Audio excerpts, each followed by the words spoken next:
A business owner gets 47 inquiries on Facebook Messenger between 9 p.m. and midnight. 47. But by the time the team replies the next morning, 30 of those customers have already bought from a competitor. Imagine, hindi pa man nakasagot, nawala na ang customer. Sayang, di ba? If you're a business owner who keeps hearing about AI automation but doesn't know where to actually start, this is the most important video you'll watch this month.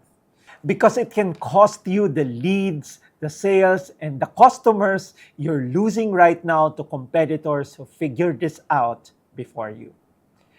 I'm Jerry Ilaw, the co-founder of Tarki and Automa, and the founding president of the Philippine AI Business Association, giving you practical advice for implementing AI to your company.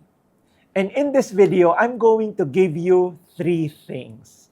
First, a simple test you can use to decide what to automate in your business and what to leave alone. Second, the real examples of Filipino businesses that are already using this to save hours every week and capture more sales. And the last one, the one mistake that most business owners make with AI automation that actually makes their operations worse. But before I show you the mistake, you need the framework first. Because without it, you won't be able to spot the problem. So let's start with the test. Here is a simple framework. If you want to know what to automate in your business, run any task through what I call the 3-filter test. Ask 3 questions. First, is this task repetitive? Second, is it time-consuming? And third, is it low in strategic value? If the task passes all 3 filters, repetitive, time-consuming, and low strategic value, that's your green light. So automate it and let AI handle it. Now, to make this easy to remember, think of it as a traffic light. Green light, that means all 3 filters pass, so automate it. The yellow light, only 1 or 2 filters pass, so AI can assist, but a human should still lead. And then the red light, the task fails all 3, stop. So keep it human, hindi mo yan dapat ibigay sa AI. So let me break down each filter and give you real examples so you know exactly what falls where. So filter 1 is this task repetitive? Meaning, does your team do this same thing over and over, the same way, multiple times a day or week? And here are the most common repetitive tasks I see in Filipino businesses. 1 is answering the same customer questions on Messenger. Kasama na dyan yung magkano po or open po ba kayo, paano mag-order, etc. So if your team is typing the same answers 50 times a day, that is repetitive task. That's a green light for automation. Another one is encoding the same data into spreadsheets every week. So sales figures, inventory counts, attendance records, well, same format, same column, same process, paulit-ulit. Yung double encoding, you can automate it. And third, generating invoices. Same template, same field, same format. You just change the name and the amount. So that's repetitive. So that is filter 1. If the task is the same thing, done the same way over and over, that's your first green light. But repetitive is not enough by itself. Some repetitive tasks are fast, takes 30 seconds each. So automating a 30-second task might cost you more in setup than it saves. So that's why we need filter 2. And filter 2 is the task time consuming? Well, does it eat a significant chunk of your team's day or week? So what are the examples for time-consuming tasks? First is compiling weekly or monthly reports. I've seen teams spend every Friday afternoon pulling numbers from 5 different spreadsheets, formatting them into one report, and sending it to the boss. That's 4 to 5 hours every week on something that AI can do in minutes. Second example, scheduling and confirming appointments. So if you run a clinic, a salon, a service business, you know this pain. The back and forth of Viber messages or texts. Are you available on Thursday? What time? How about Wednesday instead? Grabe, isa-isang sinasagot yan ng team mo. And an AI scheduling system handles this automatically. It checks availability, confirms the booking, and sends the reminder. Tapos. And last example is writing social media content from scratch every week. So creating captions, thinking of topics, planning the content calendar, etc. every week, starting from zero. And here's a stat that should hit home. A study from MIT found that if you respond to a lead within 5 minutes, you are 100 times more likely to actually connect with that person compared to waiting just 30 minutes. Imagine 100 times. And most Filipino businesses, well, they reply the next morning. And by then, tapos na ang laban. The customer already bought somewhere else, and AI automation can solve this by responding faster than any human team can. So now you have the two filters, the repetitive and time-consuming. But here's where most people make a critical mistake. They stop at filter 2. They think it's repetitive and it takes forever, so automate it, but they forget the third filter. And this is the one that separates smart automation from expensive mistake. So filter number 3 is the task low in strategic value? Does this task require your business judgment, your creativity, your relationships? Or could anyone with the right instructions do it? So here's what low strategic value looks like. For example, formatting documents and presentations. Well, it takes time, pero hindi naman kailangan ng business judgment para gawin yan. AI can do it. Another example is sorting and categorizing email or customer inquiries. Routing messages to the right department, tagging them by type, that's organizational, not strategic. And bookkeeping data entry, well, recording transactions into your system, not analyzing them, just entering them. That's low strategic value.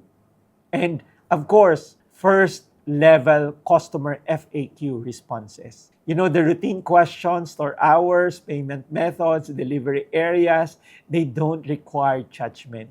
These are perfect for AI. And now, here's the critical part. Dito nagkakamali ang karamihan. Some tasks pass filter 1 and filter 2. That is, they are repetitive and time-consuming, but they have high strategic value. And if you automate those, you lose the very thing that makes your business competitive. An example of this would be handling customer complaint. Yes, that's repetitive. Yes, it takes time.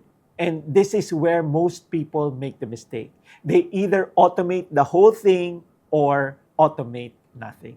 But the smart move is to automate the first response. Like we receive your message, someone from our team will reach out within 30 minutes. Instant, professional, and the customer feels heard. But the actual conversation, the listening, the understanding, the I'm sorry, here's how we'll fix it, that stays human. Because how you resolve that complaint determines whether that customer stays or leaves. And whether they tell 10 friends your business is great or warn everyone to stay away. Filipino businesses are known for warmth, serbisyo, or personal touch. Automate the speed, but keep the soul. Yan ang tamang balance. And another example is writing your brand messaging and creative direction. Yes, you do it regularly. Yes, it takes time.